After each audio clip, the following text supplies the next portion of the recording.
आन आदमी है। अगर किसानों के लिए हिंदुस्तान में किसी ने काम किया तो वो चौधरी चरण सिंह ने काम किया है। चौधरी चरण सिंह ने इनकी आवाज़ सुनी, चौधरी चरण सिंह ने चकबंदी आया, एक खेत हुआ था और ये चौधरी चरण सिंह के वारिस है जयंत चौधरी। तो भाई हम तो उन्हें वोट देंगे। सबसे पहली पसंद जो है वो हमारी लोकदल है और दूसरी पसंद फिर हमारी जो है जयंत है। क्यों? दमदार उम्मीदवार है मदन भैया। हाँ, मदन भैया दमदार उम्मीदवार है। फिर हमारा स्वागत है आप सभी का जीटीवी इंडिया न्यूज पर। उत्तर प्रदेश की खतौली विधानसभा सीट प्रदेश की हॉट सीट मानी जा रही है क्योंकि यहाँ पर उपचुनाव होना है। और हॉट सीट इसलिए हो गई है क्योंकि राष्ट्रीय लोकदल ने यहाँ से मदन भैया को चुनावी मैदान में उतारा है। मदन भैया गुर्जर समाज के बड़े नेता हैं और लगातार 4 बार खेखड़ा विधानसभा, जो उस समय उत्तर प्रदेश की सबसे बड़ी विधानसभा हुआ करती थी, वहाँ से विधायक रहे। उसके बाद वह विधानसभा साहिबाबाद और लोनी दोनों विधानसभा सीटों में उसका विलय हुआ और खेखड़ा विधानसभा को परिसीमन के बाद समाप्त कर दिया गया। मदन भैया 2022 का विधानसभा चुनाव था, आम चुनाव में लोनी विधानसभा सीट से नंद किशोर गुर्जर के सामने चुनाव लड़े थे, लेकिन इस चुनाव में वह जीत दर्ज नहीं कर पाए। अब यहाँ विधायक थे विक्रम सैनी, उनको सजा होने के बाद उनकी सदस्यता रद्द कर दी गई। यहाँ पर उपचुनाव होना है। उपचुनाव में भारतीय जनता पार्टी ने जो उम्मीदवार उतारे हैं, विक्रम सिंह सैनी की वाइफ है राजकुमारी सैनी, वो चुनाव लड़ रही है। वही मदन भैया के बारे में हम आपको बता चुके हैं, राष्ट्रीय लोकदल के टिकट पर चुनाव लड़ रहे हैं। तो गुर्जर समाज के वरिष्ठ समाज सेवी हमारे साथ हैं। समाज में अच्छा इनका रुतबा है, लोग में इनकी अच्छी पकड़ है। चौधरी राजपाल सिंह गुर्जर जी इनका नाम है, चांदसमन से। तो इनसे जानकारी हासिल करेंगे कि किस तरह का माहौल ये खतौली विधानसभा सीट पर देख रहे हैं। सबसे पहले तो चौधरी साहब स्वागत है आपका। हाँ जी, मेरा नाम राजपाल सिंह गुर्जर, चौधरी राजपाल सिंह गुर्जर, गांव चांदसमन, विधानसभा क्षेत्र खतौली से हूं। देखो, यहाँ पर बहुत रोमांचक मुकाबला है और वो क्यों है? क्योंकि यहाँ बहुत दिग्गज नेता चुनाव मैदान में उतर आए और वो भी राष्ट्रीय लोकदल के चुनाव चिन्ह से चुनाव लड़ रहे हैं। और राष्ट्रीय लोकदल हमारी पहली पसंद पार्टी है, पहली प्राथमिकता हमारी राष्ट्रीय लोकदल को है। क्यों? किसानों की सरकार है, किसानों की पार्टी है, इसीलिए हमारी सबसे पहली पसंद राष्ट्रीय लोकदल है। चौधरी चरण सिंह ने किसानों के लिए काम किया, उसके बाद में किसानों के थोड़े बहुत जो सपने अधूरे रह गए थे वो चौधरी अजीत सिंह ने पूरे किए। और अब ये सारी जिम्मेदारी जो है ना वो चौधरी जयंत के कंधों पर आ गई है। तो हमारा दायित्व बनता है कि हम अपनी पार्टी को जिंदा रखेंगे और जो वहाँ से उन्होंने अपने पसंद का या भाई एक कदावर नेता यहाँ चुनाव में उतारा है, उसको वोट देंगे और उसको जिता के भेजेंगे। और ये हमारे गांव में गुर्जर बहुल गांव है और क्षेत्र जो है क्षेत्र भी गुर्जर बहुल है। यहाँ गुर्जर जाट का समीकरण है।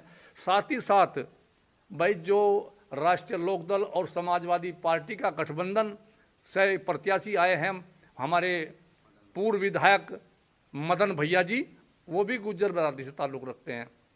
गांव उनका जावली है, गुर्जरों का मशहूर गांव है। और यहाँ अब हमें जो फ़ायदा मिल रहा है वो हमारे सब 36 बिरादरी के लोग उन्हें पसंद कर रहे हैं। और जैसे हमारे हरिजन भाई हैं वो भी हमारे साथ जुड़ गए हैं, हमारे भाई पंडित जो हैं वे भी हमारे साथ जुड़े हुए हैं। यानी कि यहाँ मुस्लिम सबसे ज़्यादा मात्रा में है। तो मेरे मुस्लिम भाइयों का वोट तो हमें थोक में मिलेगा। और उसके बाद में हमारे जो गुर्जर जाट भाई हैं जो पहली बार में छिटक गए थे, विक्रम सैनी की तरफ चले गए थे, तो अब उनकी विक्रम सैनी जी की जो हमारे जो विधायक रहे हैं पहले, उनकी सजा के होने के बावजूद वो सीट रिक्त हो गई थी। तो चुनाव हो रहा है दोबारा, तो उनके बोलचाल के ढंग से या उनका जो व्यवहार रहा उससे लोग नाराज़ हैं।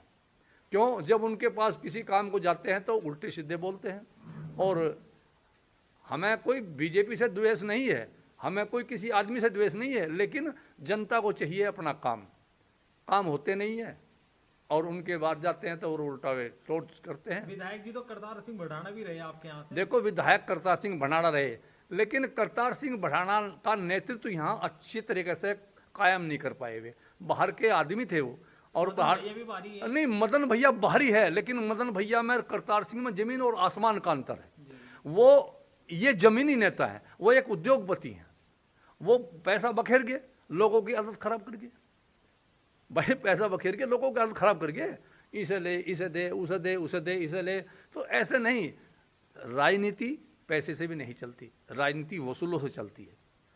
ये पार्टी वसूलों की है, ये गरीबों की पार्टी है, किसानों की पार्टी है।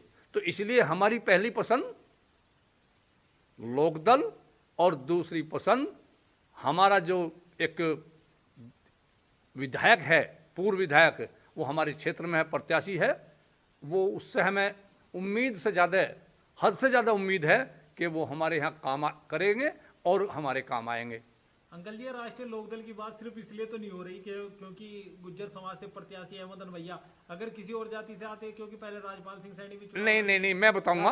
हाँ, एक मिनट। बहुत बढ़िया बात कही, बहुत बढ़िया बात कही। तब भी गुजरों ने वोट दिया था बीजेपी को, ऐसी बात नहीं है राज्यपाल को वोट नहीं दिया, राज्यपाल को भी दिया था, जाटों ने भी दिया था। लेकिन अब नेता में, यानी कि कैंडिडेट में, प्रत्याशी में फर्क आ गया। राज्यपाल भी नेता है, विक्रम सैनी को उसका जमीन आसमान का अंतर है, लेकिन वो वोट में बंटवारा हो गया था। अब की बार में वोट में बंटवारा नहीं हो रहा है, अब की बार में ऑटो में बंटवारा नहीं हो रहा है, सेंध नहीं लग रही है। पिछली बार में सेंध लगी थी, यानी पिछली कितने प्रतिशत मदन भैया के साथ? देखो जी, मेरे हिसाब से तो जो हमें आकलन किया है वो 80-85% जाट और गुज्जर मदन भैया को मिलेंगे, और ऐसा ही हमारे हरिजन भाई मिलेंगे। वो हमारे साथ में वो जो चंद्रशेखर हैं, वो एक पढ़े लिखे आदमी हैं, अधिवक्ता हैं, उनका समर्थन है। और बसपा से कोई उम्मीदवार नहीं है, तो बसपा से हम ये समझौता हो रहा है। हमारा जो बसपा के लोग हैं, हमारे पड़ोस में रहते हैं, हमारे बराबर में रहते हैं, तो वे भाई कह रहे हैं कि हम तो गठबंधन को ही वोट देंगे, बीजेपी को वोट नहीं देंगे। तो जीत को लेकर कितना आश्वस्त हैं आप? हम तो 100% जीत को लेकर आश्वासन। मदन भैया को लेके क्या उम्मीदें आपकी? अगर वो मदन भैया को लेके ये उम्मीद है जी हमारी कि मदन भैया जी एक तो जमीनी नेता है, दूसरे नंबर पे वो दबंग किस्म के आदमी है, काम की आदमी को जरूरत होती है। देखो, एक ये विधायक जो होता है एक छोटा पद नहीं होता। अब एक प्रतिनिधि यहाँ जनता ने चुना, तो यहाँ करीब 4-3.5 लाख के करीब वोट हैं। अब अपनी अपनी समस्या लेकर लखनऊ हर आदमी नहीं जा सकता, हमारा प्रतिनिधि जाएगा, वो हमारी समस्या सुनेगा, और वो आदमी सुनने वाला है, तो उसे हम अपनी सुनाएंगे। तो हम उससे जी कह रहे हैं कि बाहुबली उम्मीदवार उतार दिए। देखो, बाहुबली तो वो नु है ना, उसकी भुजाएं मजबूत है। बाहुबली हम उसे नहीं मानते, हम तो उसे मानना है जिसकी भुजाएं मजबूत होती हैं। और बाहुबली का ठप्पा तो जिन्हें कितनों पर लग रहा, बहुत है बाहुबली तो ऐसे, जिन्हें कितने विधायक है।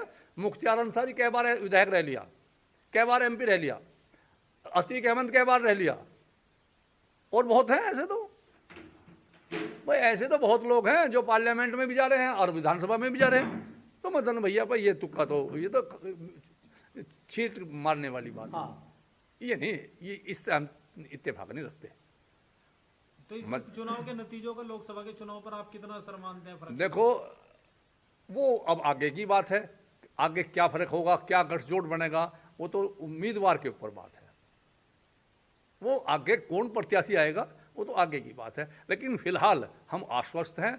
हमारे जो 36 बिरादरी के लोग हैं वे सब मदन भैया की वोट डाल रहे हैं। मदन भैया उनकी पहली पसंद है। कारण कुछ भी हो साफ दिखाई दे रहा है। अब देखो, मैं विधायक बन गया फॉर एग्जाम्पल, और मैं आजमा के देख लिया आपने, तो फिर दोबारा आप मुझे पसंद नहीं करने। हाँ, अगर उनके फिर मुझे पसंद नहीं करने के। जनता बहुत जागरूक है, इतनी बावली जनता नहीं है। अब भाई कई बार इनको अब को और मौका दे दो, अब का और मौका दे दो, अब को और मौका दे दो, ऐसी बावली दुनिया नहीं है। अपना ले। हम तो बिल्कुल आश्वस्त हैं और उम्मीद रखते हैं, और ये हमारा पक्का वायदा है ऊपर वाले की दया से। अब 5 तारीख के अंदर, वो 5 तारीख आने वाली 5 तारीख को बक्से भरेंगे, मतलब वाली के पक्ष में वोट डाल लेंगे, और नतीजे 8 तारीख में जब आएंगे वो सबको सामने आ जाएगा। यही मेरी उम्मीद है, यही मेरी आपसे मतलब गुजारिश है, और यही मेरा कथन है और बयान।